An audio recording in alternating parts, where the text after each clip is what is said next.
So today, another Tuesday, another morning talk.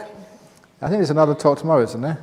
Okay, tomorrow will be what you do when you leave here talk, but you haven't left here yet. So you've got another full day to understand the Dhamma and to get enlightened and all this other stuff. And even if you do not get enlightened, at least you get close and understand something of what it's like. And just to try and continue a theme, on this retreat I started teaching you how to meditate and just all these little tricks for meditation. And also just how you do this by just letting go and not forcing the mind. And then if you really let go, then things happen. There's all sorts of other little bits and pieces to include here, but most of this talk today just more on the insight practices, because people did ask me some questions like that on dependent origination. I'm going to put a lot into this talk, but I'm going to start just with one of the similes which I love, which explains the way of meditation, which is beautiful, and which will explain at last, at the end of this retreat, what Om Mani Padme Hum really means. Because if it doesn't work yet, it's a waste of time, it won't work.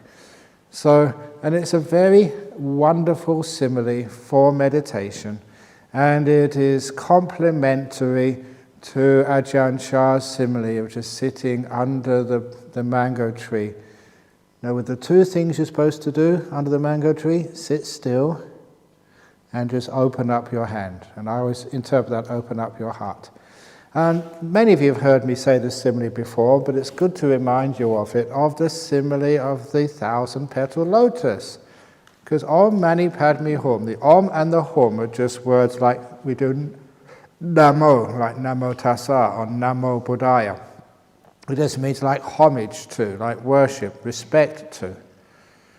So that's what Om means, and that's also what Hum means at the end. And the two really active words are Mani and Padme. And as many Sri Lankans here would know, the word Padma means lotus. And Mani is the word for a jewel. So all it means is worship or homage to the jewel in the lotus.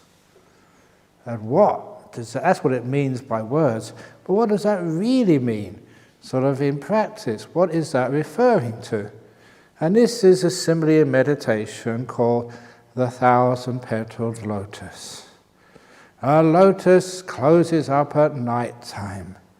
And when the first light and warmth of the sun hit the outermost petal of lotus, it warms up and opens out to reveal the next layer of petals inside the lotus, so they can receive the warmth and light of the sun, and they too open up to reveal the next layer of petals inside. And layer by layer, the lotus opens up, getting deeper and deeper into the heart of the lotus. Now I'm sure you understand what this simile means. The sun, rather the light and the warmth of the sun, stands for the light is mindfulness and the warmth is kindness. And the lotus is you. And the nice thing about the lotus simile, if ever you see a lotus closed up at night time or early in the morning before the sun comes up, it's not a very promising flower. The outside is not beautiful, it's not that coloured, it's greyish or off-white. And it's serrated and it's coarse, it's got no fragrance, it's rough and tough, like you are on the outside. Because you have to endure all of the problems and troubles of life, the sicknesses, the husbands, the wives, the bosses, the going to work. You have to endure all of that. So the outside of you is like the outside petal of the lotus, which has to take the wind and the dust and everything else. But when the first light of the sun comes, the lotus begins to open. And inside that unpromising outer sheath is these beautiful petals.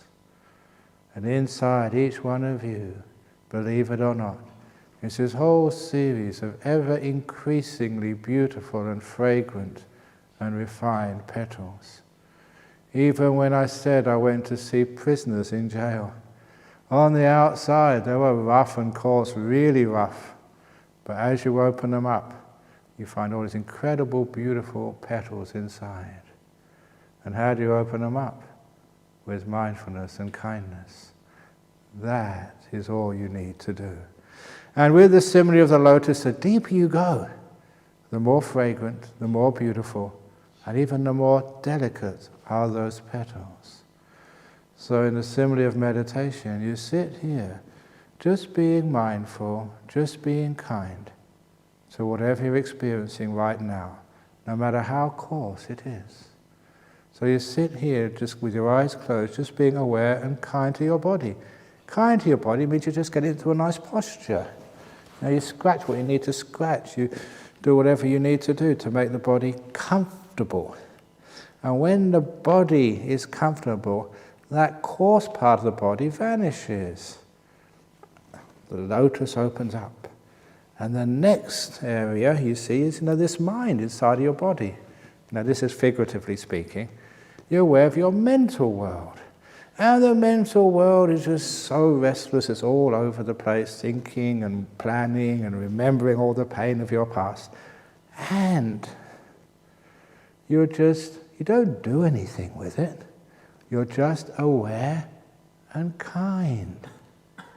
And then what happens, that first petal opens out to the second layer of petals, which is the nicer part of the lotus. When you go right into the middle, this is going inside things as the petals open out. You go inside. So you go inside time. Because right in the middle of time, that's where you see the present moment. And that just opens up by itself. You're just aware and kind, and then you're just here in this moment. And then you're just watching this moment. One of the reasons why you can't watch the moment, why the present moment disappears, is because you're not kind to it. You may be still, but you haven't got this opening the door of your heart, opening your hand, like Ajahn Chah said. So you're beautiful, kind to this present moment, no matter what it is, just be kind to it. Open the door of your heart, letting it be. And then the present moment opens up. And the next layer, I haven't told much about this, but it's in the earlier books which I wrote, was stillness. Basically, right in the center of the now, you can't say anything. All of your thoughts will stop when you get into the center of the present moment. Because if you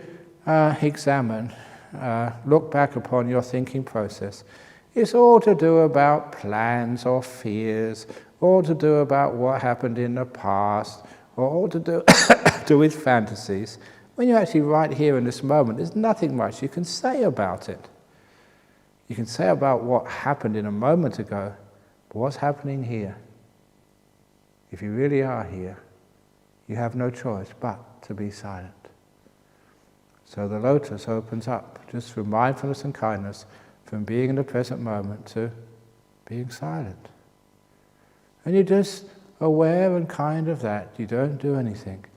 And soon that silence layer of petals, and you're getting into some very beautiful petals now, that opens up. You know what comes out next? Sorry. What comes up next in the middle of that silence comes your breathing. I mentioned this before because everything else fades away and vanishes and disappears because it's not moving, and the breath is the last thing which is moving. It's very difficult to stop your breathing. An old story that many of you remember my predecessor, Ajahn Brahm, and just over 30 years ago when we first came here, there was a guy invited the both of us to try out his flotation tank. He had just brought a flotation tank into Perth and he offered the monks to use it. And I was really interested in seeing how deep meditation you can get when you're in this sensory deprivation chamber. It's totally black, so you can't see anything. You're floating in salty water, so there's no aches or pains in your body at all. There's no pressure there. And it's soundproof. And basically, you can't hear anything, see anything, or feel anything. And I thought this would be a great way to meditate. But in the tradition, we do have hierarchies, so he got to go there first. I didn't mind. I was next in line. I wouldn't have to wait for ages. But after he went in there, the next day, somebody brought a copy of the newspaper to us where there was a big advertisement. This was the day after he used it. Flotation tanks as used by Buddhist monks. Basically, they'd exploited us. They say, oh, have a go in here, so they could use that as their marketing edge to get other people to use this stuff. So because we've been exploited and not being told about this, Ajahn Jacro told me, no, Ajahn Brahm, you can't have a go. Life is full of disappointments. But I asked him what it was like in there, and he said, yeah, you don't feel anything, and there's no sounds from outside. He said, but what I heard all the time, he could hear himself breathing, and because there's nothing else there, that was really loud and quite disturbing. Even if you cut out all the external sounds, there's still what's moving inside. And this is what happens when you open up this lotus. That's all that's left. The last thing which is moving is your breathing. And as I mentioned to many of you, and you probably have noticed this yourself, if you decide to watch the breath, if I tell you to watch the breath go in and out now, what you'll watch will never be a natural breath. It'll be a bit forced. It'll be a bit of a fake breath. But if the breath comes to you, you just let go, and then the breath suddenly appears, then it's always very, very calm and peaceful. It's a natural breath. And this is the Rolls-Royce method of meditation, if you can actually let go enough. The lotus opens up, you've got this breath in there, and it's quite nice. In fact, it's, usually even at that stage it's very delightful. If it's not, just be mindful, be kind. And then lotus opens up, the next layer of petals is what I call the delightful breath. Just like the deeper you go into the lotus, the more fragrant are the petals and the more beautiful. Remember, this is right inside of you right now. You just need to open up. And you get this delightful breath there, and you don't do anything. Again, the whole process of meditation is kindfulness, the light and the warmth of the sun. Your mindfulness and kindness, just being on whatever you're watching. And then the delightful breath opens up. And inside, the nimitta. It's beautiful light comes up. If it's many of you have been talking about the complicated nimittas. So okay, let's just have an extra layer of petals there. The delightful breath opens up and you've got this complicated nimitta, but it's still nice. Nice scenery, beautiful colours or whatever. What do you do? Just be mindful and kind, and that opens out too into the real, powerful nimittas. Simple lights, beautiful, powerful, radiant.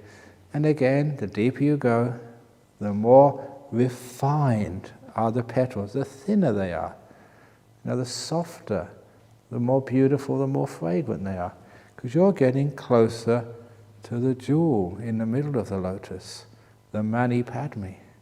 And what do you do with that gorgeous nimitta? Mindful and kindness, that's all you need to do. Don't forget the kindness. It's one of the problems as these meditation techniques have been used in psychotherapy, education, and goodness knows where else. They've taken the mindfulness, and it's been quite effective, but they've left the kindness out of it. So anyone in sort of any profession which uses mindfulness, please bring the kindness back, which is why I coined that word, kindfulness. Put those two together, and it's far more powerful. And this is the light and the warmth of the sun. So there you are with this gorgeous nimitta, and people keep asking, what do you do? It's the same as you've been doing from the very beginning. You've got to open this incredible lotus leaf up to see what's inside of it. And the only way you do that is through awareness and kindness. You may add patience, but patience is there all the time. You can't make these happen in your schedule. That's not being kind to the process. You have to just mindful, kind, and wait. And in the right time, the lotus leaf opens up. In the middle of that incredible nimitta, you get the first jhana. There you're not aware of the light anymore, you're aware of the bliss. It's just like things open up, which is why sometimes people feel they're falling into this beautiful light or being enveloped by it and going to a different state. And that'll be like the first jhana. It's so beautiful inside, and you're so far away from the outermost petal now. That's why you can't feel the body, why you can't hear sounds. You're too distant from all of that. The body petals have opened up a long time ago. So there you have incredible, beautiful petals of a first jhana.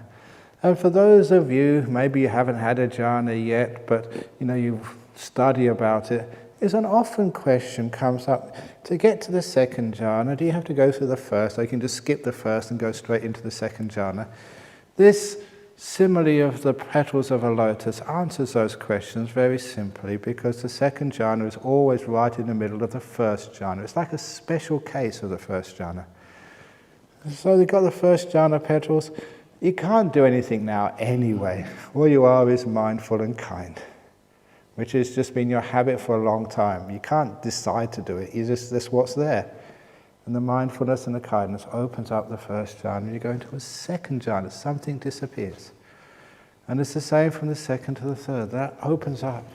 And you get this incredible third jhana. And a lot of times when you get to these stages, you think you cannot have anything more than this. This is the peak, the most peaceful, the most profound. You cannot even conceive there can be anything more than this. And the third jhana, just by itself, with enough mindfulness and kindness, opens up and you get into a fourth jhana. Wow, it really blows your mind just how much more peace there can be than ultimate peace. It's just like anyone who's done mathematics. I was always really fascinated, because at high school I always thought infinity was the highest number in the world. And in mathematics, it's very easy proof. To prove there's a number infinitely bigger than infinity. And that's why, that if you know any pure mathematics, you see the ordinary infinity is called alpha null. And then you go alpha 1, alpha 2, alpha 3. Alpha 3 is infinitely bigger than alpha 2. And just what you think is infinity is not the biggest number in the world. There's numbers which is infinitely bigger than that. And infinitely bigger than the number which is infinitely bigger than infinity. It just bends your mind, but it's truth. You can actually prove it logically. You can't find any fault in it. Just like what you think is ultimate peace. That's only the first jhana. There's a peace which is infinitely peaceful than the infinite peace of first jhana. That's the second jhana. So you're really getting into some fascinating experiences here. And everyone is inside the one which you're in right now. So this simile is also helpful. It's helpful because it tells you what you're supposed to be doing, which is basically nothing, just being mindful and being kind. It also tells you don't go on to the next stage of meditation. You never go on to another stage. You go in to the next stage. Wherever you are right now, wherever that is, whatever state of mind you're in, the next stage is inside what you have now. So you don't get rid of this. You develop what you're experiencing now. And so it goes inwards into the next stage. And that helps a lot of people, because people still ask, should I go to the nimitta or should I go to the breath? What should I do? Nothing. Let the mind decide. It will go in, or it will, so the leaves will open out again if it's not ready. And this is a very good way of understanding a complicated transition for many meditators. At least they keep saying it is. They've got the breath, delightful breath, and the nimitta comes up, but it doesn't last. Or they've got a nimitta there, they feel they can go to it, or should they stay with the breath? What should they do? That's like the delightful breath petals beginning to open up. They haven't opened up fully. You can see the nimitta petals inside. Now, is it going to open up or not open up? Just let the lotus decide. Because sometimes it hasn't got enough oomph of peacefulness to fully open. Only half's open, so you can be aware of the breath and aware of the nimitta. But then the nimitta vanishes and it closes up. Not quite ready yet. Doesn't matter, it'll open up again. And if it is the right time, it'll open up and the nimitta will be dominant and the breath will vanish. That's just what happens. So you don't have to do anything. Should I go here? Should I go there? No, just continue on with the mindfulness and kindness. So there you're in the incredible fourth jhana. Now these are petals which the like of which you've never seen before, like gossamer thin, incredibly fragrant. beautiful like you've never seen before. And I'm not just saying that trying to wind you up or anything, but that's just what it's like. And then, what do you do next? And then, from that fourth jhana, it opens up. In a special case, right in the center of that, you find the first of the immaterial attainments. Inside of that, the second. Now these petals are getting so thin. Actually, what's happening is your consciousness, your mind, is beginning to vanish. It's going to begin to disappear. The third and the fourth. And then, inside of that last immaterial jhana, when that layer of petals opens up, inside of that, you see the jewel in the heart of the lotus. What's right inside the center, what's right in the middle, the essence. And you know what that is? You know what's inside the jewel? What is the jewel in the heart of the lotus that is you? Do you want to know? Would you believe me if I told you? No, you wouldn't, so I won't tell you. So back... It reminds me... I can't resist this. It reminds me of the story of the Australian who went on a trek in the Himalaya mountains. Have you ever been trekking in the Himalayas? Some people have been up there. Went trekking in the Himalaya mountains. And being an Australian guy, being sort of really relaxed, he wasn't keeping up with the rest of the group. He was taking a photograph here, a photograph there, and the group went on ahead. He took a wrong turning, and he got separated from the group and totally lost in the foothills of the Himalayas, in the Ladakh province. And he was wandering around for hours. It was getting close to nightfall. And there are some dangerous animals up there, like bears. And he started realizing he was in big trouble. Fortunately, as it got quite reasonably dark, but not totally dark yet, he could see the flickering lights of a building in the distance. So he used that and aimed for it. And he reached that at nightfall. There was a monastery. Now there are not just Tibetan monasteries, there's many Theravada monasteries over in Ladakh. He went to this Theravada monastery. And he checked in with the abbot, said, people often get lost. And he could stay the night there. And the abbot said, in the morning after breakfast, I'll get one of the monks to take you to where the group is. We know the way. And you can catch up pretty easy. So he went to bed. But about midnight, he was woken up by this unearthly sound. And it wasn't just, the sound of, he called it sound of music, but it was far more refined than music. And it's so incredibly thrilling and blissful. He just lay there in bed, just listening to this, and literally tears of joy came out. His whole body thrilled with this supernatural sound. And it lasted about 5 or 10 minutes, and then he didn't know exactly how, but he went into this very, very deep sleep and woke up in the morning. And of course, they were waking him up, taking him to breakfast. They had to take him back to his group. And he said thank you to the abbot, and as he was saying goodbye to the abbot, he just asked him, what was that sound last night I heard around midnight? And the abbot said, you heard that, did you? He said, yeah, what was it? And the abbot said, look, I'm terribly sorry, but I cannot tell you because you're not a monk. Only monks can know the secret of that sound. And the Australian, being Australian, said, okay. He got out his wallet, $100. And they said, no. Okay, 500. I've got to know this. And the abbot said, sir, I don't care how much you give me. I cannot break that precept. Only monks can know what that sound is. No matter how much he promised to send to that monk, the monk refused. So he had to go off. And he went back, found his group, completed his tour, and he went back to Sydney. And when he was in Sydney, he just couldn't get this music out of his head. You know how you obsess with things sometimes? Now this was obsessing big time. When he was at work, he kept thinking of this sound. At night time, he kept thinking of this sound. He couldn't have a social life.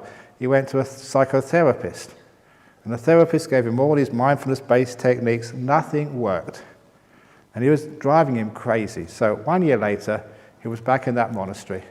in the abbot's office saying, look, I need to know the cause of that sound. It's driving me absolutely crazy. I'm going out of my mind. I can't do anything. I need to know the cause of that sound. And the abbot said, look, sir, with all the compassion in the world, I cannot tell you. I can only tell a monk. He said, precisely, I've come here to be a monk. I'd do anything to find out this cause of this sound. And the abbot said, just like in our monastery, it takes 2 years before you can become a monk. 1 year as an anagarika, 1 year as a novice, and then after 2 years you can become a monk. So he said, it'll take 2 years. And this Australian said, I don't care how long it takes, I'll go crazy otherwise, so just ordain me. So he started as an anagarika, then as a novice. After 2 years, it was his ordination day.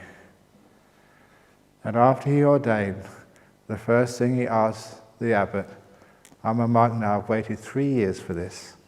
Now please, what is that sound? And the abbot said, okay, I can tell you now, but better than telling you, I'll show you.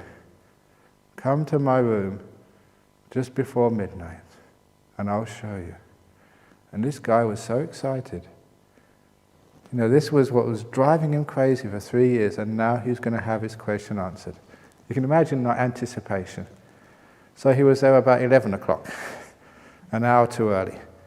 But, he waited there. And when it came just about 10 to 12, or maybe 5 to 12, the abbot sort of took him into the room, and he drew aside a curtain behind which was an ancient door. Some of these monasteries have been there for centuries, 500, 1,000, 1,500 years. And this was a door from maybe the original time this monastery was built. And he got out this bunch of keys, ancient keys. And the first one was this, only a wooden key, but it was made of such hard wood, it was just like iron. And he opened the wooden door, and he saw there was a cave, a long chamber going out from this hidden door. And the abbot took him along. And then they came to a second door. And that second door was made of solid iron. Hadn't been opened for years. And the abbot said, are you sure you want to see this? He said, yes, I must. So he got out the iron key and opened the iron door. And that's when he started hearing the sound again. This time so much closer. And it thrilled him. His knees almost buckled with excitement. It was incredible. You sure you want to go on? I have to.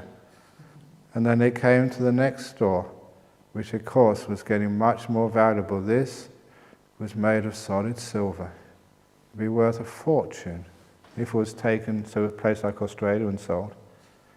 And he opened that with the silver key and went down a little chamber, and the last door was this, as you would expect, a golden door, encrusted with precious jewels, ancient and incredibly valuable. And behind there was the source of this incredible music. And he could hear it so clearly. And he knew there was only one door to go. And the abbot just asked him one more time, "Sir, what you will see on the other side is something supernatural. It will not just blow your mind, it will just really turn around everything you ever know about the world. Are you ready for this? Seriously."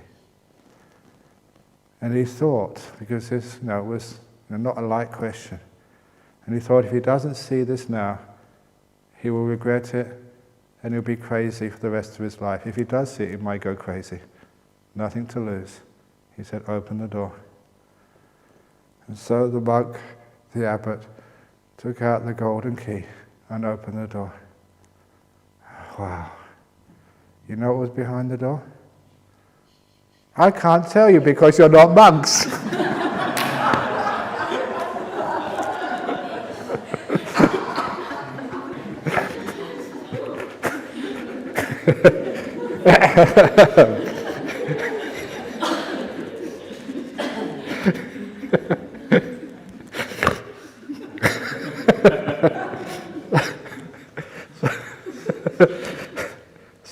Sorry, I can't stop laughing.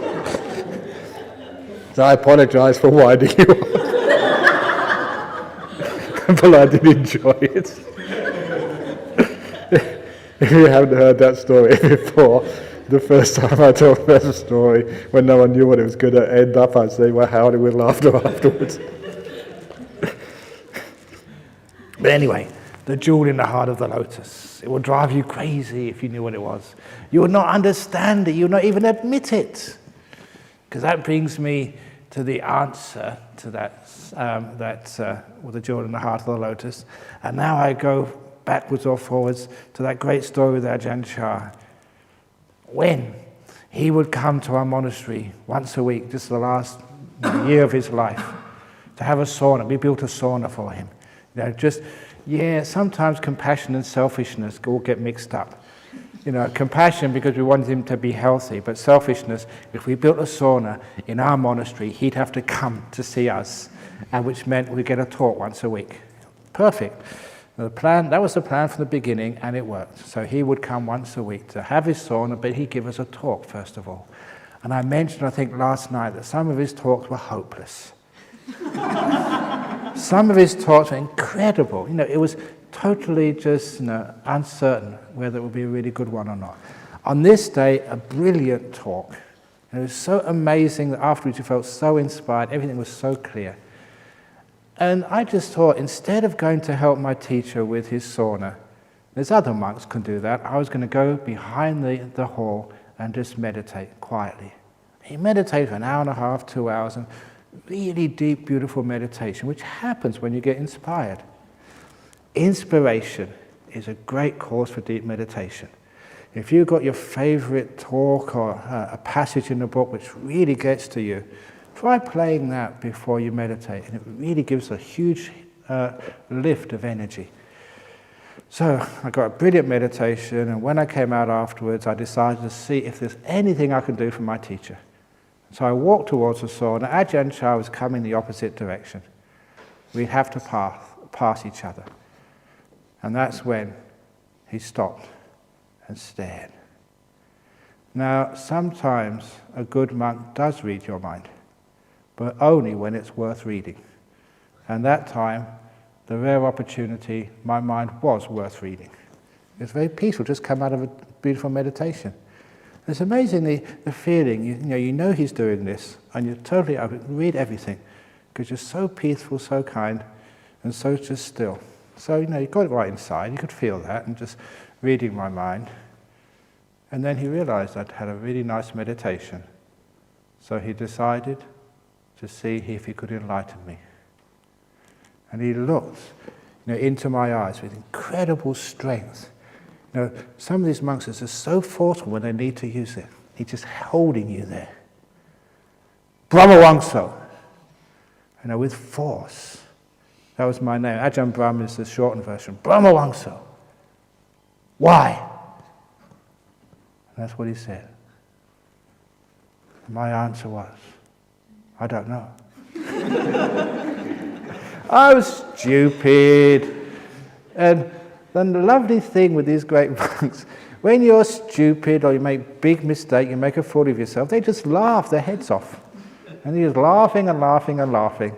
He never felt humiliated because, this was a great man and he just felt so peaceful. So he was laughing and then he stopped laughing very suddenly. He looked at me again, Brahmawangsa, I will tell you the answer. If anyone asks you this question again, why? This is the answer. I always like to pause at this point.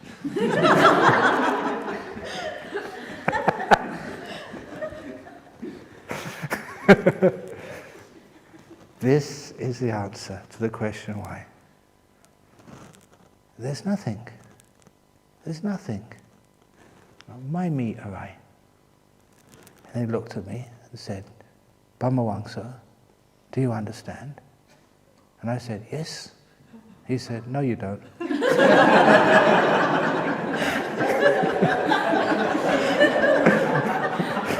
And then he walked off.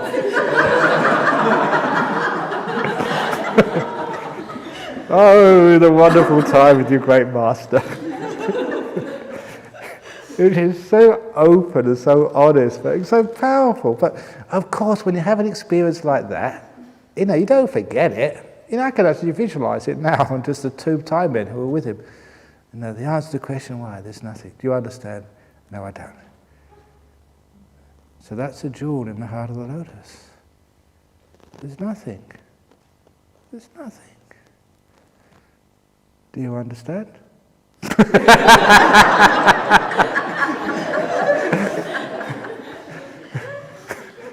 That's why you just got to go into it. So that takes me on to just this idea of non-self. We go so deep inside our body and mind, to see what's actually in there. This is actually how it happens. Mindfulness and kindness creates a stillness that things vanish. The outermost layers, the outermost petals disappear one by one. They open up, they open up, they open up till you go to the jewel in the heart of the lotus. There's nothing there. That's the experience of non-self. And sometimes you can't think that. If you start thinking about that, it drive you crazy. You say, okay, Ajahn Brahm, who gave the talk? Now, who came in here? Who taught this? It's just too many questions, because you need to go deep into the meditation to be able to see this. To see this, no one there. Also, that's the non-self. So what gets reborn then? Because Buddhists believe in rebirth. So how can you have sort of nothing there, but still have this process of life after life? And some of you can remember some stuff from your previous life. How can that be if there's nothing there?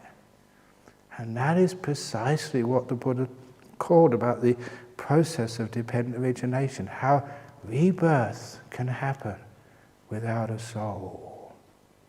Because he called this a process, not a thing. And to go back a little bit, there's a very powerful teaching of the Buddha, which was hidden in many, many other teachings, but it was noticed by a very famous monk called Nagarjuna, about 1,000 years after the time of the Buddha. And he used that to actually establish, basically to get Buddhism back into line with original teachings. And it was called the Madhyamaka philosophy. Sometimes people think it's Mahayana, but most people say, no, this is actually basic Theravada. And the essence of that particular teaching, it's very refined, but he said, you can't say there's nothing at all. Don't think that no self means there's nothing at all, because an arising is seen. Things come into existence. The sound of my voice, the feeling in your body, an arising of phenomena is easy to see. But you can't say there's nothing, nor can you say there is something, because as soon as it comes, it vanishes away. You can't say there is something, because the disappearance is seen. And so the Buddha said, I teach the middle way. It's another meaning of the middle way between existence and non-existence, which is the process. Cause and effect, dependent origination. One thing causing another. But when it causes it, it doesn't just come into existence, it passes away immediately. And another thing comes into existence. And I think, I'm not sure if I mentioned, I don't know if I did mention here, the simile which I came up with was the simile of the mango. You eat a mango and you have the seed. So instead of wasting the seed, you plant it in the garden. And a few years later, you have a mango tree and a new mango, and you eat that new mango. What went across from the first mango to the new mango? There is a cause and effect process, and you can see every connection there. You can see the seed. If you saw the seed underground, you can see it splitting and a little green shoot coming out from the seed. You can see the seed grow, millimeter by millimeter every few hours. And you can see the time when it bursts through the top of the soil so it can reach the sun. You can see it grow, grow, grow day by day. You can see the stem thicken and become wooden. You can see it become a sapling. You can see the sapling throw out branches and become a little tree. You can see the tree become more and more mature until it has lots of branches and lots of leaves. And you can see the time these little flowers come out, the first time it flowers. You can even maybe see just how it gets pollinated.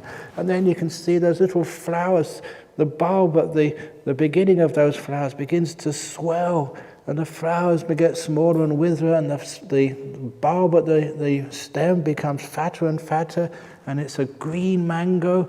And you see after the days and weeks, the green mango gets bigger and it starts to yellow and redden. You've got a mango now. You can see every stage of that development. But you also know there's nothing in that first mango which is in the new mango. No molecules are the same. Nothing was there in the beginning which is there in the end. But there's a connection all the way through. This thing you may as well call a process. Cause and effect. With nothing really there. No self-existing identity in there from the beginning to the end. A non-self, a process, not a thing. So that's what you all are, you little processes, sitting in front of me. Not things. So, if anyone asks who you are, I'm just a process in development. That's all I am, not me. So, and that process, because it has a process, it can have an ending. That's in non-self, the impermanence, the second of the three characteristics. People keep calling it impermanence. And everybody can understand impermanence. This retreat is about to finish. I always contemplate impermanence every time I have my lunch. I see that chip. It's very impermanent. See, it's gone. It doesn't last long on my plate. But is that really impermanence? Now, what really is impermanence, in a people's meditation practice? I'd say it's like sitting down by the lake, watching the ducks or the ducklings, whatever's down there these days, and watching the waves on the surface go up and down, rise and fall. That's impermanence. That's superficial impermanence. Because it will happen one day, you're sitting by that lake, watching the waves go up and the waves go down. And then something strange happens. Something really weird. The lake vanishes. With the ducks as well. Poor ducks. And all of the ground and the trees and the mountains behind and the stars or the sky above all vanishes. It's gone. That is impermanence. Things which aren't supposed to vanish disappear. Now that is the sort of impermanence which makes you enlightened. Rise and fall, yeah, we all know that. You have a good days and bad days. And all the days just vanish. Poof. Now they're there. Where have they gone? This is the impermanence which I mentioned earlier with the tadpole and the frog simile. Things which have always been there. Things which you've relied on. Things which you've taken for granted. Vanish. And it just shows you that these cannot be you. They cannot be relied upon. These too could go, and things which you always took for granted vanish and go. Poof. And that is the impermanence, which creates streamliness, and once-returners and non-returners and arahats. And of course, that's scary stuff, because we think attachment is only to our money or to our body and other stuff. No, that's just easy things to understand, you can have to let go of. But imagine attaching to other stuff which has always been there. What defines you, what you think you are, your consciousness, your will. Even when your body vanishes, many people get the heebie-jeebies. They come, and I always remember this Singapore guy, and he just started meditation, and he came up to me, he was like, I've got to go, I can't stand this any longer, I'm freaking out. I said, why? I was sitting there, my hands disappeared. Oh, come on, if you're freaking out at that, you've got no hope. You're really going to freak out big time later on when your whole body goes, especially when your mind goes as well. There's only small stuff, hands going. They come back again, the world comes back again, but you see it for what it truly is. The mirage of consciousness. That's what they call it. Actually, they're mirages of perception. The consciousness, they called it a magician's trick. When the Buddha described these 5 khandhas, all you know about this world, he described your body as froth on a river. Little bubbles all stuck together. You prick one and it goes, there's nothing there in this body of yours. And I like that, because if any of you ever study theoretical physics, you come down to the Planck level where he calls reality the quantum froth. You can't say there's anything inside of it. It's just, that's the way they describe it. The quantum froth at the base of all existence. There's nothing there. Just like the Buddha said. And you got these pleasure and pain, joy and sadness. What is that? He called it like on a rainy day. A raindrop hits a puddle, plop, and it's gone forever.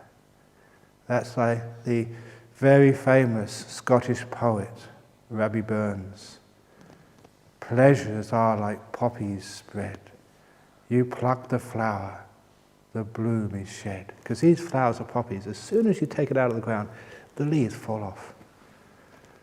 Pleasures are like poppies spread. You pluck the flower and the bloom is shed. Or like the snowfall in the river, white for a moment and then gone forever. All the pleasures and happiness, but also the sadness and pain are like that. Plop and gone forever. Can never be captured. All those wonderful experiences of your life, they can never just be revisited. You always like to go back there, but they're gone. Just like the snowfall in the river. It's like the Buddha simile of a plop in a puddle, gone forever. People feel quite depressed when that's about the pleasures of life, but it's very reassuring with the pain of life. The pain is just plop, it goes, it will pass, it has to. No, it's the nature of it. So don't worry about it, it will go. Whether you like it or not, whatever you do, plop and it's gone. And then he had the perceptions. The perceptions, the way we look at things. This is a boy, this is a girl, this is Ajahn Brahm. I'm a stream winner, I'm a non-returner, whatever you perceive yourself to be. That's where the Buddha called it a mirage. Like seeing a pool of water on a hot road. It's not a pool of water, it looks like that. It's just the way the light is reflected because of the inversion created by the heat on the road. It looks like a mirror, a bit of water, but it's not, it's a mirage. And a mirage is something real there. You're not imagining the light. You're not imagining the rainbow. It's there, everyone else can see it. But it's not the real thing. You are giving it a meaning it does not deserve. It's a mirage. And I like the Buddha's saying to Anatta, when he said sex is a mirage.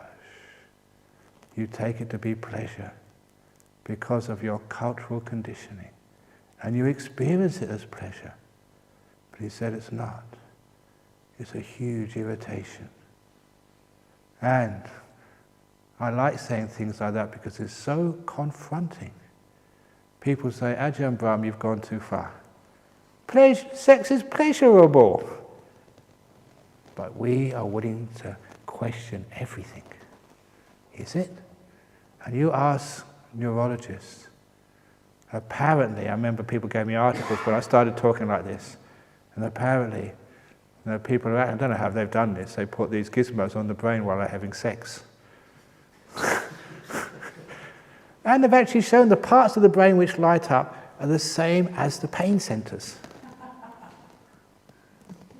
The truth, according to science, is sex is painful. But, am I convincing you? But because of your cultural conditioning, it's a mirage, the perversion of perception, you look upon it as the greatest fun in the world. And the whole industry, the whole basis of much of the economy of the Western world depends on selling you that sex is fun. And the Buddha said, is it? Challenge everything. Anyway, I like stirring people up. So this is the perception is a mirage. And it gets to, now this is the nicest one, the fourth kanda, this is thinking and will, especially thinking. Now he called it, the Buddha called it like this banana tree, which hasn't got any core to it. But, all praise to Bhante Gunaratana. Not many people in the West know a banana tree, but they certainly know an onion. And the onion simile was absolutely just so perfect. That Venerable Gunaratana said that your thoughts are like an onion. When you peel it, it makes you cry. And you keep peeling it and peeling and peeling it, and there's nothing in the center. It's just all leaves, which create a lot of pain in your eyes. And the best part of it, even the word onion. An onion, it goes on and on with an eye in the middle. That's so lovely. And that's what your thoughts do. They go on and on because there's an I in there somewhere. There's a me. And that's a lovely way to stop your thoughts. If you have a bit of non-self, it's not my thoughts, it's not my life, none of my business. So easy for thoughts to stop when you take the center out of them. Me. So that is your thoughts. An onion with no core to it, or like the will, which I've been saying. The will does make you cry. And there's no core to it. You look inside, there's nothing there. It's not me doing the will. And the last of the 5 khandhas, the consciousness, that was again the magician's trick. And especially the magician's trick of continuity. Thinking that it's the same me which was got up this morning. It's the same me which is going to have lunch in a few minutes. It's the same consciousness. It feels that way. But have you really seen it clearly? Is it the same consciousness this morning as is here now? Or a different? What makes it feel the same? So this is where the Buddha's similes of these 5 khandhas, which make up a body and mind, are seen, especially when these things vanish and you know what they truly are. And of course the last of those 3rd characteristics, suffering. And the Buddha made it so clear in that first Noble Truth. It's a brilliant teaching. And a lot of times people look at these teachings and think they understand them. And the Buddha said the reason why you're not enlightened is because you haven't understood the 4 Noble Truths. You haven't understood them fully and properly. Yeah, a lot of the life is suffering, but there's some parts of this life and world which you quarantine. So yeah, everything else is suffering, but this bit isn't. And this is the problem why people aren't enlightened. They reserve a little bit of the universe, what I call the ultimate retirement home, where you can live happily ever after, once you're enlightened. And there's people like that, they want to go to a heaven.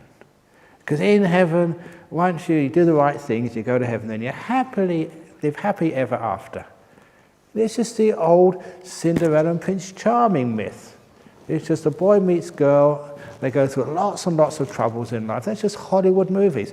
They have to have sex, they have to have violence, but they also have to have, in the end, they come together and they save the world. If you're a superhero, you meet your girl, you live happily ever after. That is the myth. And we transfer that into religion. You go to the church, do all the right things, you go to heaven and live happily ever after. Or in Buddhism, you do all the meditation, you give all the donations, you get enlightened, you live happily ever after. Buddhism isn't one of those heaven religions. It's totally different. There is no happy ever after. Wherever you go, you'll have happiness and suffering. You can't have one without the other. You can't have night without day. You can't have youth without old age. You cannot have pleasure without suffering.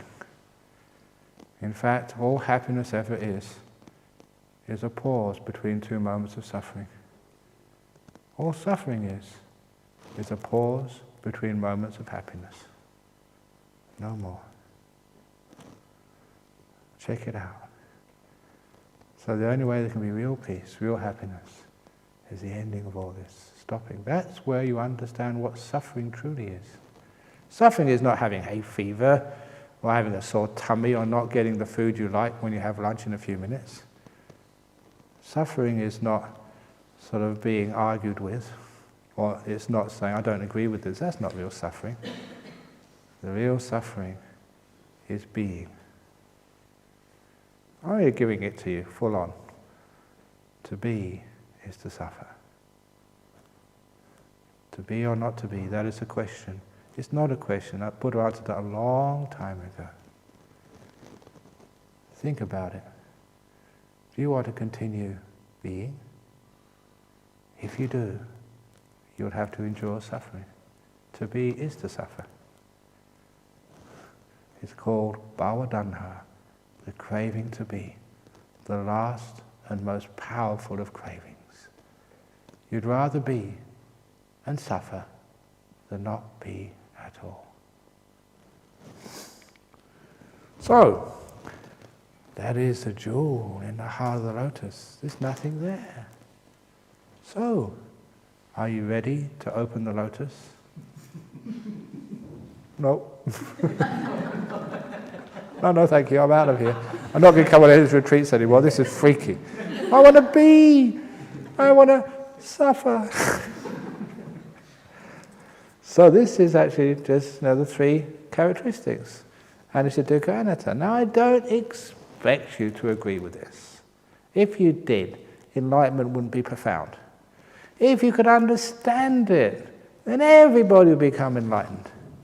That's why this is an incredibly deep and powerful thing, and it just gets to you. And I say this to you because, you think this is a lot of rubbish, I don't agree with that, I have all the counter-arguments for this. But there's something about this teaching which gets right inside of you, irrespective of all your logical arguments against it. In spite of all the fact that I don't like this, I want to be. In spite of all of that, it has the taste of freedom. It smells of truth, even though you don't like it. And that's the problem for you. Once you hear it, I'm sorry, it's too late.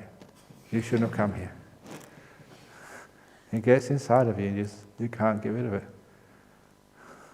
That is why you will become enlightened. You'll struggle and squirm, you'll reject and say, no, not me. I'm sorry, it's not up to you anymore. Sorry.